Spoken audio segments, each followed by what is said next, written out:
Oke, Mas Aka, terima kasih atas pertanyaannya yang sangat tepat sasaran. Jadi pertanyaan yang pertama adalah apa sistem yang akan dijalankan oleh aksi. Kita sudah menyiapkan sebuah sistem atau sebuah platform yang akan mengakomodir ekosistem yang ada di sini.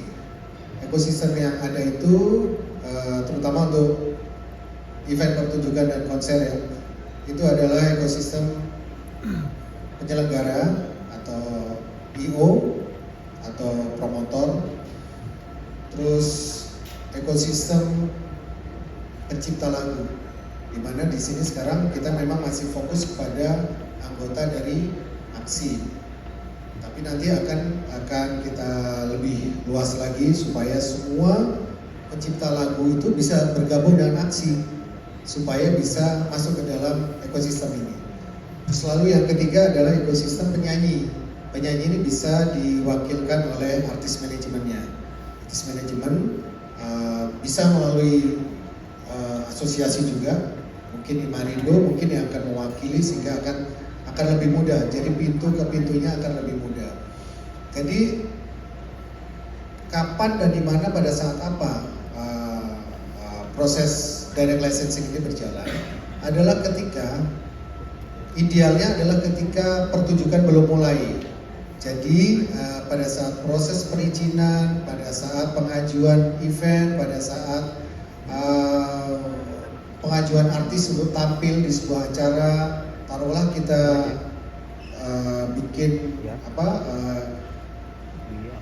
imajinasi ada sebuah event di Art Hotel ini. Nah pada saat Art Hotel ini ketahuan artisnya siapa, umpamanya taruhlah artis B dengan nilai nominalnya, honornya disebutkan di situ.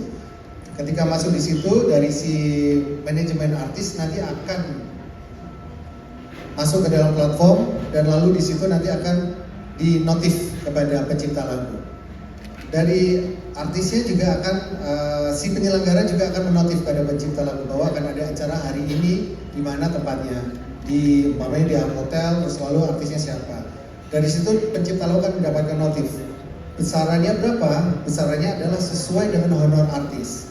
Jadi honor artisnya umpamanya kita honor artisnya mungkin 100 juta umpamanya. Jangan tepuk tangan dulu, boleh aku potong nggak? Boleh. Satu lagi, dikit lagi.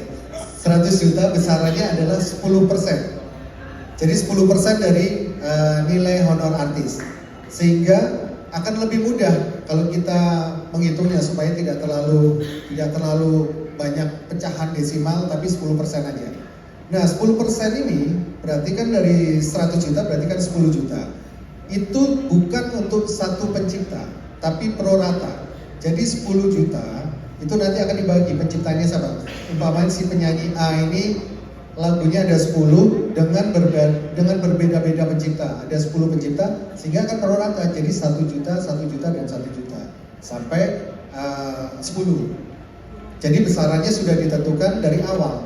Nah ketika sudah dinotif dan semua sepakat setuju dari 3 ekosistem itu, lisensi akan diberikan. Atau mungkin lisensinya akan diberikan dulu, lalu nanti itu ada di dalam sistem kita, lisensi diberikan, lalu dipersilakan untuk membayar. Sehingga sebelum event penyelenggaraan berjalan, lisensi sudah terbayarkan dan sudah mendapatkan lisensi dari pencipta lagu. Sehingga artinya apa? Pada saat penyelenggaraan acara, setelah selesai acara, tidak akan ada kemungkinan umpamanya IO-nya gagal bayar, IO-nya tidak lupa untuk mengurus ke LMK.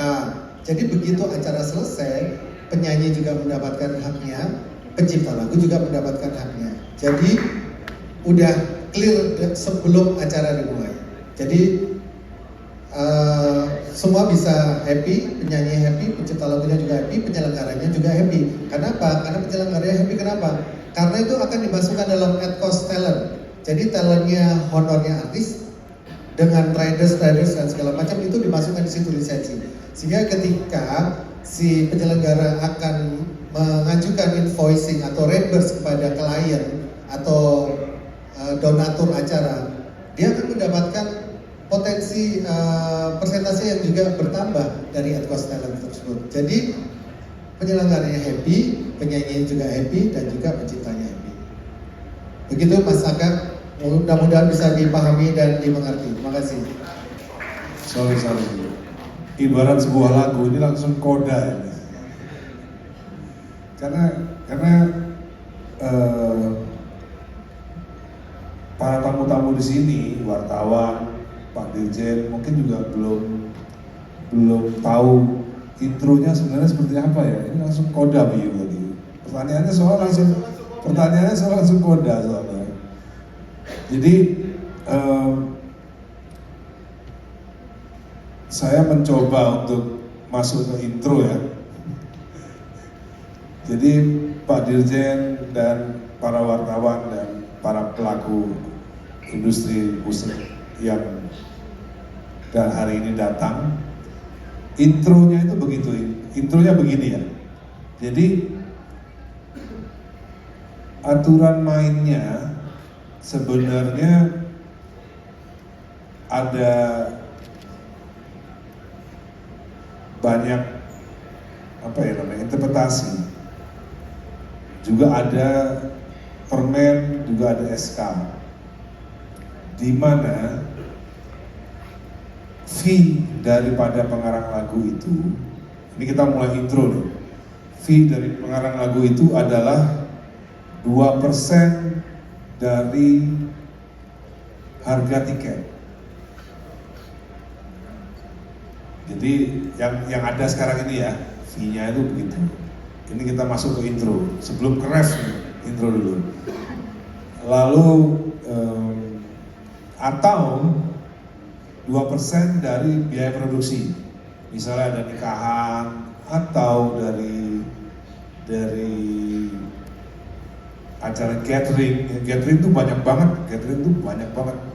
Selain acara-acara festival musik, catering itu nggak kalah banyak, mungkin lebih banyak catering daripada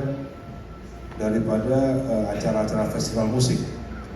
Nah, besarannya itu ditetapkan 2%.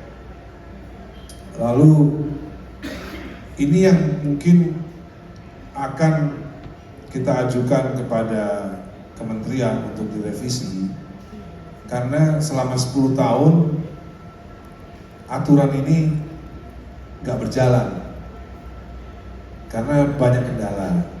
Kendalanya apa? Misal ada hukum yang saya nggak tahu, mungkin di sini mungkin ada Bang Minola yang bisa menjelaskan, bahwa seolah-olah semua itu adalah tanggung jawab daripada LMK. Emang iya, memang benar LMK. Lalu itu pertanyaan. Lalu besaran 2% itu menjadi tidak masuk akal dari harga tiket misalnya. Misalnya ada sebuah konser, nggak usah gede-gede lah, misalnya di Istora Senayan, Agnes Monica konser di Istora Senayan. Agnes Monica tentunya dibayar oleh promotor, Mas Hedi Koko misalnya di sini ya. Ada promotor lagi nggak di sini atau IO lagi? Ada lagi nggak? Supaya bisa nanti mungkin bisa maju ngasih gambaran.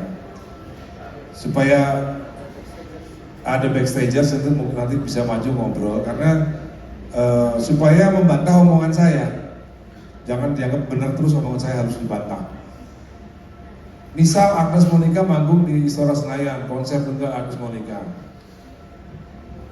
Pasti Agnes Monica sebelum konser sudah lunas pembayarannya.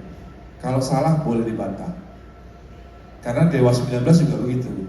Kita nggak akan manggung atau di luar kota, misalnya kita manggung di Bali, kita nggak akan pergi ke Bali sebelum konsernya fee Dewa 19 sudah dibayar. Padi juga begitu pasti. Agnes Monica konser di Istora Senayan, show tunggal Agnes Monica dibayar lunas. Terus tiketnya cuma laku 100 tiket. bagaimanakah nasib daripada pencipta lagu? Kalau bahasa Betawi, memble aje, bener gak? Tiket cuma laku 100. Sementara Agnes Monica tetap dibayar lunas. Kalau bahasa Surabaya, ngaplo ya, Mas Biu ya, ngaplo. Tiket cuma laku 100. Nah, siapa yang menjamin bahwa setiap konser Agnes Monica itu akan selalu full? Akan selalu 100% atau sold out? Jadi peraturan 2% dari tiket itu udah gak masuk akal. Apalagi soal 2% dari biaya produksi. Siapa yang mau ngitung biaya produksi sebuah catering? Capek-capek ngitungin apa iya semiliar biaya produksinya.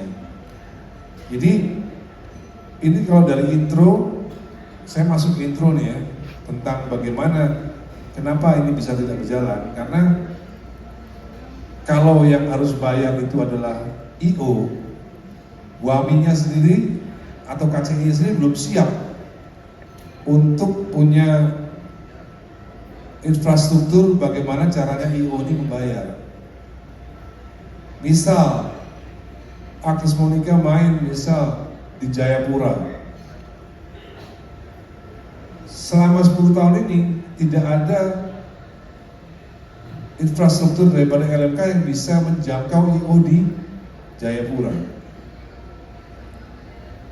atau di Banda Aceh, atau mungkin jauh lagi, mungkin di Biren atau di Losmawe. Bukan gak mungkin artis-artis besar tuh gak main di kota kecil sekarang. Atau banyak kota-kota baru yang kayak Batu Licin, itu mungkin artis besar main di Batu Licin itu mungkin karena ada saudagar di sana yang bisa mengundang. Cuman apakah sekarang LMK-nya ini punya infrastruktur untuk, jadi dari intro saja itu kita menemukan adanya weakness. Kalau analisa SWOT tadi ya, weakness-nya itu tadi 2% itu sudah tidak mungkin digunakan lagi untuk membayar pencipta lagu. Dan buktinya selama 10 tahun seperti yang dibilang Mas Chandra Darusman tadi, 0 untuk pencipta lagu. Jadi kenapa ini bisa terjadi ya karena itu tadi, akhirnya pencipta seperti Ari Bias meminta penyanyi Agnes Monica untuk membicarakan hak intelektualnya yang selama ini tidak pernah didapati. Kalau boleh dihitung berapa miliar fee untuk Agnes Monica dan 0 untuk Ari Bias sebagai pengarang lagu selama 10 tahun. Ini kan nggak boleh dibiarkan begitu saja. Untung ada Ahmad Dhani. Kalau enggak, gimana nasib Ari Bias dan yang lain-lain ini? Nah, kita sudah memikirkan way out, solusinya tadi. Yang dibicarakan Piu tadi langsung koda. Nanti kita ngomongin refnya juga nanti ini, apa yang dibilang Mas Piu tadi kan baru ide daripada aksi. Nah, ide daripada aksi ini Mas Chandra mungkin sudah dengar, boleh dibantah, nggak bisa begitu Piu. Nanti kalau begini, nanti kalau begini. Karena kita masih rancu soal siapakah yang harus punya tanggung jawab. Tadi setelah kita dengar dari Mas Chandra Darusman, jelek-jelek ini Mas Chandra nggak jelek loh Mas. 2 kali Mas Chandra bilang ini jelek-jelek ini. Saya hitung tadi 2 kali, Mas Chandra ini nggak jelek loh. Saya bisa nyanyi lagu Kau loh Mas. Serius. Di Jenewa juga bisa saya nyanyi. Ada lagunya Mas Chandra judulnya Jenewa, enak banget. Jadi soal kita tangkap tadi dari pengawas LMK bahwa seolah-olah ini adalah salah daripada LMK. Nah, kalau ada di teman-teman sini yang mau membantah, karena nanti Mas Chandra juga bisa membantah Piu, teman-teman di floor juga bisa membantah daripada pernyataan daripada Mas Chandra Darusman, apakah benar situasi ini yang salah itu LMK? Ya memang iya ada salahnya andilnya, tapi apakah penyanyi juga tidak ikut salah? Karena apa? Karena di putusan pengadilan Niaga Jakarta memutuskan bahwa Agnes Monica bersalah. Salahnya ada dua. Ketika dimintai surat izin daripada penyanyi tidak ada, pencipta, surat izin dari pencipta. Jadi pertanyaan hakim cuma dua, apakah Mbak Agnes Monica sudah mempunyai surat izin daripada pencipta, which is mungkin juga dari LMKN, tidak ada. Lalu hakim bertanya kepada LMK, wahai LMK, apakah LMK sudah punya surat izin Agnes Monica menyanyikan lagu Ari Pias? LMK mengeluarkan surat, siap yang mulia, tidak ada. Lalu ditanya lagi Agnes Monica, apakah sudah membayar? Kalaupun tidak punya izin, apakah sudah membayar? Ternyata juga tidak membayar. Ditanya lagi LMK, benar nggak Agnes Monica tidak membayar atau siapapun yang disebut promotor dan lain-lain itu? Tidak ada.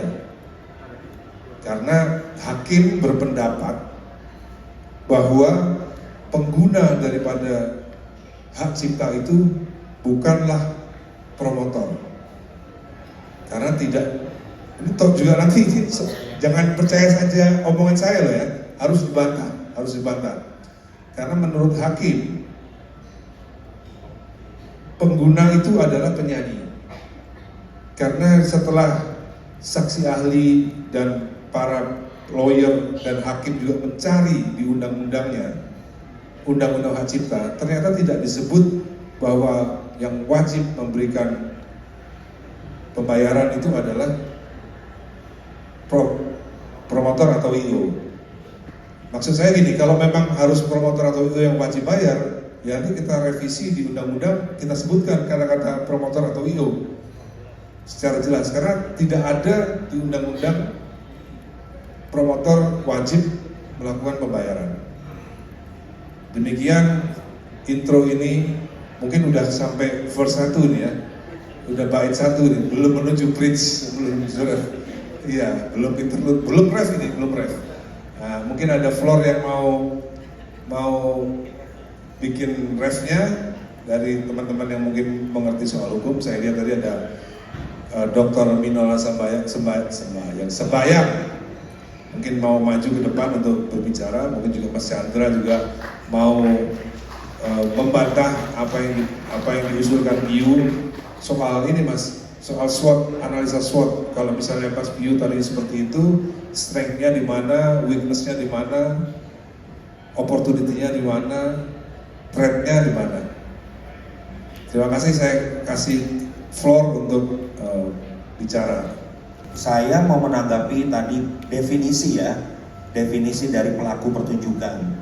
Yang mana tadi saya juga ngobrol sama Pak Dirjen bahwa sebenarnya di Undang-Undang Hak Cipta ini saya bukannya sok-sokan ahli hukum, nanti ada ahli hukum sendiri di belakang yang mungkin bisa menanggapi.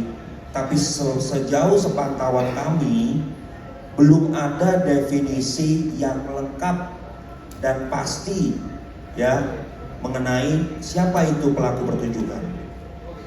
Ya, tetapi perlu diingat bahwa kalau dibilang pelaku pertunjukan itu adalah event organizer, kita kembali lagi kepada logik ya.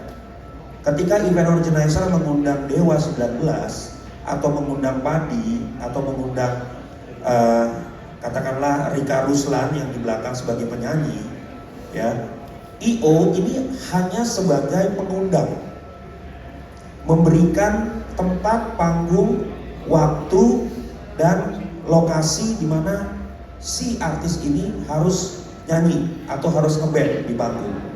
Artinya amplifikasi ciptaan itu berasal dari mana? Berasal dari mana teman-teman? berasal dari yang di atas panggung toh. Bukan berasal dari event organizer. Karena yang di atas panggung tidak mungkin IO. Orang beli tiket gak akan mungkin dengerin Imarindo main band di atas panggung. Gak mungkin. Yang kita mau nonton adalah Padi. Yang kita ngomong adalah Dewa. Jadi seyogianya secara logik, pelaku pertunjukan adalah sesuatu yang melakukan pertunjukan. Di dalam konteksnya adalah panggung. Nah, jadi menurut kami, sebenarnya saya setuju dengan apa yang disampaikan Mas Aka. Setelah 10 tahun lebih, LMK tidak bisa menunjukkan kinerjanya dengan baik. Ya, mohon maaf saya harus langsung aja bicara. Bahwa dengan ratusan ribu, 150 ribu, PIU dapat 150 ribu, saya terkenal dikit lah, 494 ribu ya, dari Mas PIU. Lalu ada yang nol, bahkan Mas Chandra pun nol. Nah, menurut saya ini tidak bisa lagi waktunya untuk memperbaiki kinerja. Ini udah bukan waktunya lagi memperbaiki kinerja. Ini harus direvolusi. Ini harus direvolusi. Kenapa? Karena trust issue-nya semakin besar, teman-teman. Jadi kita tidak punya waktu untuk memperpanjang ketidakpercayaan ini. Kita tidak punya waktu untuk memperpanjang ketidakpercayaan ini. Maka direct licensing menurut saya pribadi ya, dan juga mungkin menurut Aksi, ini adalah solusi. Artis sudah jelas jadwalnya terjadwal. 1 bulan 30 kali main, 20 kali main, 10 kali main. Nilai sudah pasti, ada yang relatif, ada yang stabil. Di mana dia harus mendaftarkan langsung kepada aplikasi digital dan terkontrol dengan baik. Dan komposer tidak mungkin harus menunggu 3 bulan, 6 bulan, 9 bulan, 12 bulan untuk mendapatkan laporan konser yang nilainya 0. Kita bisa mendapatkan real time. 300 ribu, 200 ribu, 1 juta, tapi real time. Nah, ini yang saya ingin supaya industri musik ini lebih berpikir lebih komprehensif, supaya nanti ketika perubahan ini dimasukkan ke dalam revisi Undang-Undang Cipta, jangan lagi ada pasal-pasal hantu yang dititipin di undang-undang ini. Nah, itu dari saya. Terima kasih.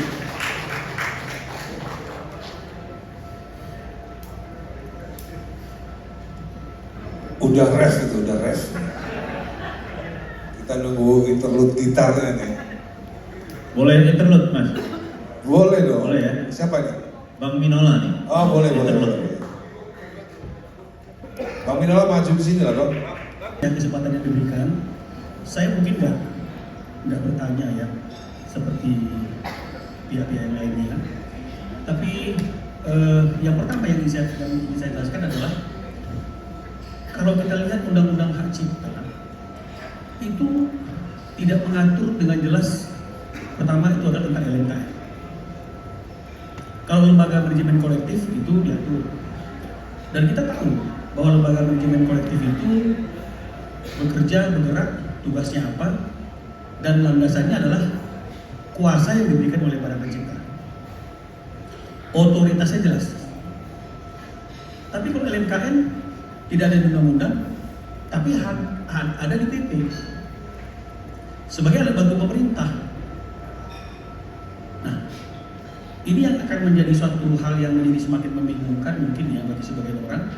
Sudah ada LMK yang memang dia adalah kepanjangan tangan daripada pencipta, si pemilik kekayaan intelektual tersebut, ya, dan undang-undang mengaturnya. Tapi perlu ada alat bantu pemerintah.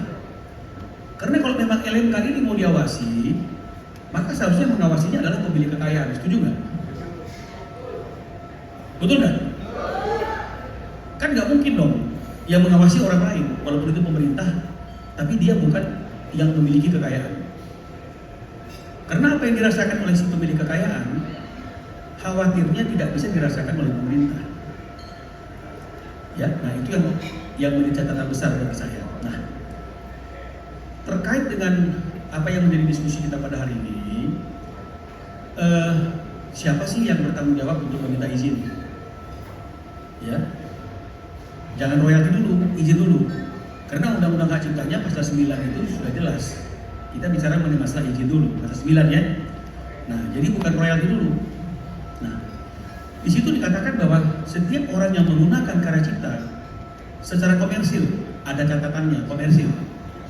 Jadi banyak pertanyaan kemarin misalnya, kalau untuk charity seperti apa? Dibayar nggak? Nggak dibayar, berarti nggak komersil. Berarti bukan objek yang diatur dalam perjanjian tersebut. Kalau menurut pendapat saya seperti itu, ya. Kalau pengamen gimana? Pengamennya itu dibayar nggak? Dibayar, tapi bukan sebagai suatu pembayaran yang bersifat kontraktual, tapi sifatnya adalah apresiasi, mas. Dia nyanyi, nggak ada yang undang, datang sendiri. Kadang-kadang mengganggu bagi para orang yang ada di sekitar itu. Tapi dia nggak peduli, dia datang, dia nyanyi. Kadang dikasih, kadang enggak. Tapi kalau dia dikasih, kalau menurut saya itu bukan objek komersil yang diatur oleh undang-undang ini, tapi itu adalah apresiasi. Sama seperti artis dangdut, udah ada honornya nyanyi di sawer. Apakah sawer termasuk objek honorarium? Enggak. Ya, jadi jelas ya komersilnya di situ. Nah, mau di acara apapun, gathering atau apapun, kalau di sepanjang dia dibayar, berarti komersil. Ya, dan oleh karena itu harus ada izinnya. Bagaimana kalau nggak ada izinnya? 113 ayat 2 bilang penjara 3 tahun, denda 500. Ya, kalau tadi kita bicara royalti 2%, ini kan kalau perjalanannya normal, ada izin, kemudian pencipta atau LMK itu tahu, si Anu akan menyanyikan lagu ini, jadi dia tahu untuk memungut royaltinya. Dan karena regulasi sekarang yang ada masih SK Menteri 2016 kalau nggak salah ya, meskipun di situ dikatakan akan dievaluasi tiap tahun gitu ya, tapi dari 2016 sampai 2025 belum ada evaluasi kalau nggak salah Mas Chandra ya, mungkin karena sesuatu dan lain hal ya. Nah, jadi itu baru bisa berlaku ke 2%. Izin dulu tentunya. Jadi kalau dengan adanya izin, maka LMK atau pencipta dia tahu lagunya akan dipakai kapan dan oleh siapa. Jadi dia tahu juga bahwa dia akan mendapatkan pembayaran atau royalti hak ekonominya dari kegiatan tersebut. Tapi kalau misalnya izin yang nggak ada, kita akan susah untuk mengetahui karena range-nya terlalu luas Indonesia ini, dan seperti yang dibilang oleh Mas Chandra tadi itu komponen yang bekerja sebagai komisioner LMKN itu kurang kan gitu ya, jadi nggak akan terdeteksi. Nah, banyak teman-teman mendalilkan pasal 23 ayat 5. Nah, boleh pakai asal bayar, tapi dia lupa di atas itu judul babnya itu adalah hak ekonomi pelaku pertunjukan. Kalau pasal 9 hak ekonomi pencipta. Karena kan kalau kita undang-undang hak cipta kan ada dua, hak pencipta dan juga hak terkait kan gitu kira-kira gitu. Nah, hak pelaku pertunjukan ini maksudnya di hak terkait, jadi ini dua hak yang berbeda. Nah, di pasal 23 ayat 5 itu memang dikatakan yang menggunakan suatu karya cipta dalam pertunjukan. Jadi kalau yang saya pahami adalah penyanyi nyanyi dalam bentuk pertunjukan, kemudian pertunjukannya ini dieksploitasi oleh orang-orang yang merekam, ya dalam bentuk apa YouTube atau apa ya, mungkin video apa segala macam, ya memang dia nggak perlu ada izin lagi sepanjang dia bayar kepada LMK. Ya, jadi ini pasal 23 ini bukan pasal yang mengeliminasi kewajiban di pasal 9. Begitu juga pasal 87 yang sering disampaikan. 87 ayat 3 kalau nggak salah yang mengatakan tidak dianggap melanggar ketentuan undang-undang ini kalau ini kepada LMK atau LMKN. Dia lupa, disitu dikatakan sepanjang tidak bertentangan dengan perjanjian yang dibuat antara pengguna atau pelaku pertunjukan dengan LMK atau LMKN. Jadi harus ada perjanjian dulu. Jadi misalnya seperti manajemen artis misalnya atau IO misalnya, kan sudah pasti ada program tahun depan, misalnya Padi mau konser di 10 kota 10 bulan, dia sudah mempersiapkan permohonannya itu kepada pencipta langsung boleh atau kepada LMK atau LMKN. Jadi perjanjiannya di depan, jadi terkontrol. Mau di mana pun dia manggung nggak jadi persoalan karena udah ada perjanjiannya. Nah, undang-undang juga bilang presiden itu juga seharusnya didaftarkan juga di kementerian sebagai bentuk controlling. Ini kan tidak pernah ada yang seperti itu. Ini kadang-kadang izinnya keluar setelah konser ini sebulan, setahun. Nah, ini yang membuat tidak ada ketertiban. Padahal ada regulasi, tapi tidak dilaksanakan.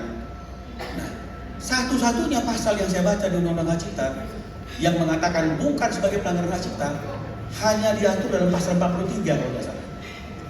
Itu dengan tegas mengatakan tidak dianggap melanggar Undang-Undang Hak Cipta ini ada. Tapi bukan di 23 ayat 5 dan juga bukan di 87. Karena kalau 23 ayat 5 sama 87 dianggap mengeliminasi izin di pasal 9 yang adalah merupakan kewajiban.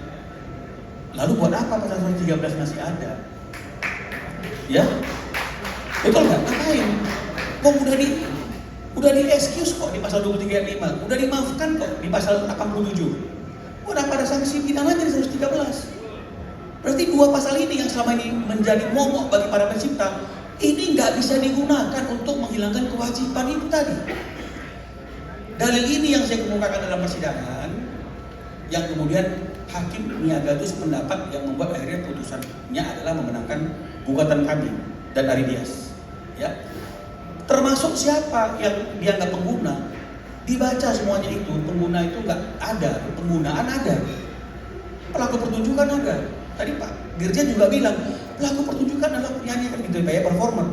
Kalau itu definisinya aja adalah orang yang menyelenggarakan atau melaksanakan suatu kegiatan, bukan performer.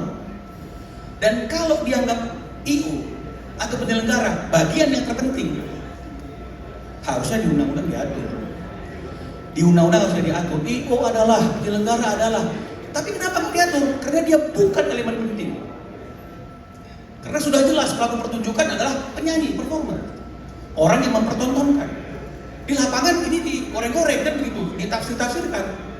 Sehingga yang menjadi kelibat masalah adalah IO atau penyelenggara. IO-nya rugi ya nggak bayar. Penyanyi tetap bayar, untung nggak untung tetap terima duit, betul nggak? Loh, lalu penciptanya bagaimana yang dia manggung karena lagu-lagu itu? Ini yang nggak fair. Ya, padahal undang-undangnya undang-undang hak cipta yang tujuannya adalah untuk melindungi hak pencipta. Nah, jadi tadi juga ada yang bertanya di belakang sama saya. Kalau kita bikin satu sistem kayak di DL tadi itu, bagaimana kalau penyanyi yang diminta menyanyikan yang bukan lagunya? Nah, itu mungkin hanya terjadi di Indonesia ya. Mungkin loh ya. Karena kalau di negara-negara lain nggak mungkin Queen disuruh nyanyi lagu Aerosmith. Request, ada lagu Aerosmith yang enak tolong nyanyikan, nggak mungkin. Oleh karena itu penyanyi itu pasti akan diminta menyanyikan lagu yang identik dengan dia, jadi bisa dimohonkan izin itu. Nah, bagaimana kalau dalam perjalanannya di panggung ada yang bang tolong nyanyikan lagu ini, ikan di dalam apa? Ikan dalam kolam misalnya gitu. Bukan lagunya dia, untuk memuaskan penonton, audiens, mau nggak mau dia menyanyikan. Ini bisa disusulkan. Hal-hal yang seperti inilah yang mungkin bisa IO membantu pengurusan yang di luar list tadi itu, karena bukan lagunya dia diminta dalam panggung. Jadi tetap yang utama itu adalah lagu-lagu yang memang menjadi lagunya dia itu terselesaikan dengan bagus. Atau ya tolak, bilang dong, aduh ini saya nggak ada request. Saya padi bawa lagu padi, nggak mungkin bawa lagu Dewa. Kan begitu kira-kira. Ini kalau misalnya bukan grup band Mas Dhani, tapi perorangan singer solo. Judika disuruh nyanyi, Judika tolong nyanyi lagu ini, bisa saja dong. Itulah dia, jarang kata Mas Dhani. Nah, jadi sebenarnya ini yang perlu kita pahami. Jadi sembari menunggu undang-undangnya lagi direvisi, tadi saya ngomong-ngomong juga di belakang dengan Bang Refli Harun ya, Bang Refli Harun ada Bang Refli, ya.